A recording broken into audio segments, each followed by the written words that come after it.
तरीक सर, साथ ही आज हॉराइजन इंडस्ट्रियल पार्क्स का आईपीओ भी खुल रहा है। 2600 करोड़ रुपए का पूरा इशू साइज है इस आईपीओ का और पूरा फ्रेश इशू है। प्राइस बैंड 57 से 60 रुपए के बीच का है। इस आईपीओ को अब आप निवेशकों के लिहाज से कैसे देख रहे हैं? देखिए, ये होराइजन इंडस्ट्रियल पार्क्स जो है वो वेयर हाउसिंग और लॉजिस्टिक्स सेगमेंट में है। ब्लैकस्टोन की कंपनी है, अपना आईपीओ लेकर आ रही है 2600 करोड़ का।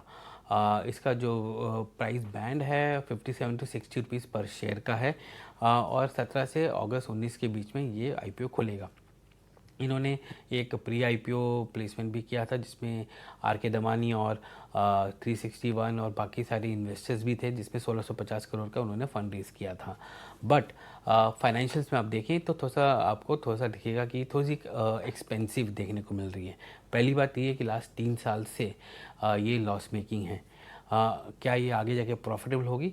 हो सकती है, पर अगले 4 से 6 क्वार्टर में प्रॉफिटेबिलिटी इतनी आसानी से, पैट प्रॉफिटेबिलिटी इतनी आसानी से नहीं आएगी। हालांकि एबिटा में अगर आप देखें तो पॉजिटिव है और 74-75% का इनका मार्जिन दिख रहा है। बट क्योंकि ये बिल्ड फेज में है, आपको देखने को मिलेगा कि हायर डिप्रिसिएशन और इंटरेस्ट कॉस्ट इन केस में रहेगा। लगभग 6,500 करोड़ का इनका डेट है, जिसमें से 2,250 करोड़ का वो आईपीओ से जो डेट को रीपे करेंगे, तो थोड़ा सा इम्पैक्ट कम होगा। बट इन्होंने जो नया अभी एक्विजिशन किया है जिसमें 14% स्टेक लिया है, वहाँ पर 2 मिलियन स्क्वायर फीट का वो बिल्ड कर रहे हैं, जिसमें खर्चा भी आएगा। और उसको देखते हुए आपको देखने को मिलेगा कि आपके पैट में आपका जो प्रॉफिटेबिलिटी है वो थोड़ा सा लंबा जाने की उम्मीद है।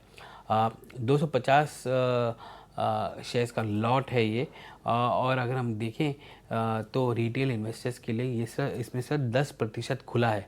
तो वो भी एक बड़ी बात है कि रिटेल इन्वेस्टर्स 10% का ये है।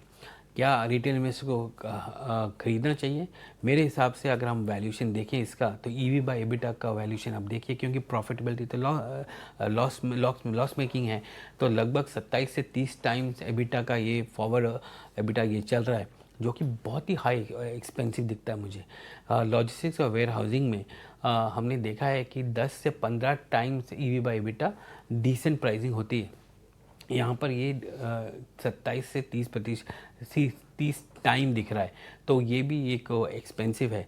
क्या इसमें आपको ये भी इंटरेस्ट मिलेगा? शायद मिल सकता है, क्योंकि ब्लैकस्टोन की कंपनी है तो शायद मिले। बट ये लॉन्ग टर्म के लिए आपके लिए अच्छा हो सकता है, क्योंकि इसका जो रेवेन्यू मॉडल है वो रेंटल्स के साथ है, लीज रेंटल्स के साथ आता है ये। और ये आपको अगले अगले 4 से 6 क्वार्टर में शायद प्रॉफिटेबल ना रहे, तो डिविडेंड भी नहीं आएगा। तो अगर आप शॉर्ट टर्म गेंस के लिए आप ले रहे हैं ये, तो शायद इसमें आपको उतना ना मिले। तो इसलिए इसको लिस्ट होने दीजिए, और उसके बाद इस पर डिसाइड कीजिए कि आप लॉन्ग टर्म के लिए रखना चाहते हैं कि नहीं। सही सर, इसी के साथ बहुत शुक्रिया आपका।